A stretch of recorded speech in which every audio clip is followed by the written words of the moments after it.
শুনাইলাম। আয়াত যেটা পড়ছি আয়াত হইল সূরা তাহার 12 নম্বর আয়াতের শেষ অংশ, ফাখলা'না আলাইক ইন্নাকা বিল ওয়াদিল মুকাদ্দাসি তুয়া। এই আয়াতের তরজমা হইল হযরতে মূসা আলাইহিস সালামে আল্লাহর কাছে বেশি বেশি অডিও কলে কথাবার্তা হইতা। অডিও কল হইলে আপনারা বেজারেন না যান। অডিও কল মানে কি, তা না দেখিয়া আল্লাহর লগে সাক্ষাৎ করতা। বুঝছেন নি কথাটা? আল্লাহর লগে সাক্ষাৎর মুআজিজা দেওয়া হয়েছিল, সুযোগ দেওয়া হয়েছিল। অনলি ওয়ান, সরাসরি কথা নয়, ওহির মাধ্যমে। বাইতুল একটা পাহাড় আছে, বাইতুল কিতাইল পাহাড়ের নাম তুর পাহাড়, তুরে সিনা একটা পাহাড় আছে। সেই পাহাড় থেকে হযরত মূসা আলাইহিস সালাম আল্লাহর সাথে যেটা করতাম, সরাসরি কথাবার্তা হইতা। এই মুআজিজা আল্লাহ মূসা নবীরে দান করছিলা। আল্লাহর লগে না দেখিয়া কথা হইতে হইতে মূসার নবীর অন্তরের মধ্যে প্রেম জাগলো।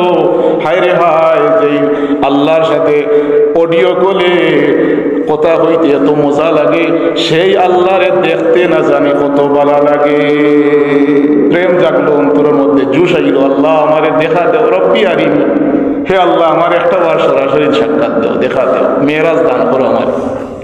মেরাজ চাইছিলাম, যেই নবীরে আল্লাহ নিজে দাওয়াত দিয়ে আপনার আমার নবী আল্লাহর কাছে কইছেন না আল্লাহ আমারে মেরাজও নেও, রব্বি আরিনিও কইছেন না। এরপরেও আল্লাহ জিবরিল আমিনের মাধ্যমে দাওয়াত পাঠাইন, এই রজব মাসে পাঠাইয়া মেরাজও নেই। সেই জায়গা জলিল কদর নবী হযরত মূসা আলাইহিস সালাম আল্লাহরে খালি দরখাস্ত করেন, রব্বি আরিনি, আল্লাহ আমার একটা বার সাক্ষাৎ দেও। দরখাস্ত করতে করতে যখন আল্লাহ রব্বুল আলামিনে কইলা, ঠিক আছে ও নবী, আপনার সাথে আমি সামান্যতম দর্শন দেওয়ার লাগে আপনি তুরে পাহাড়ের মধ্যে, পবিত্র পাহাড়ের মধ্যে আগুয়া, পবিত্র পাহাড়। কারণ কি, তাই পাহাড়ের মধ্যে খার কদম লাগছে, হযরতে মূসা আলাইহিস সালামের কদম লাগছে।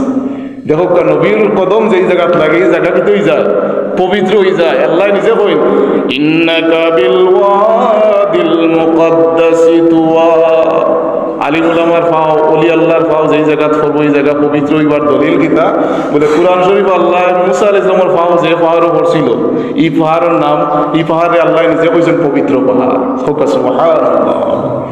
এই জন্য মূসা আলাইহিস সালাম প্রেমর সাক্ষাতের জন্য, আশিকের সাথে মাশুকের সাক্ষাতের জন্য তুরে পাহাড় আইলা, বড় খুশি অন্তরের মধ্যে নিয়ে আইলা। আওয়ার পরে পাওয়ার মধ্যে খরম আসলো, জুতা আসলো। পাওয়ার মধ্যে কিতা আসলো? খরম, জুতা আসলো। এই কথা পাইলা কই ইমাম সাহেব, জুতা আসলো। আল্লাহ নিজে কইন, ফাখলা'না আলাইক ও মূসা, তুমি যেই সেই পাহাড়ের মধ্যে আইছো না, এটা হচ্ছে আল্লাহর সাথে সাক্ষাৎ লাগিয়া যেই পাহাড় উঠছো, এই পাহাড়টা হইল পবিত্র পাহাড়। আপনার পায়ে জুতা খুলিলা, সুবহানাল্লাহ।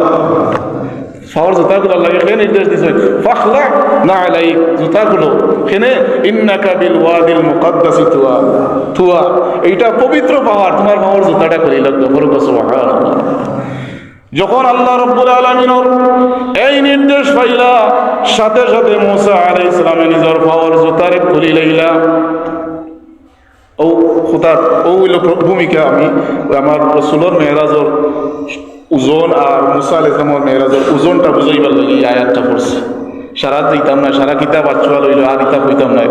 এখন দেখো মূসা নবীরে আল্লাহ কিতাব কইন, জুতাগুলো আল্লাহ কইন পাহাড়ের উপরে উঠতে সময়।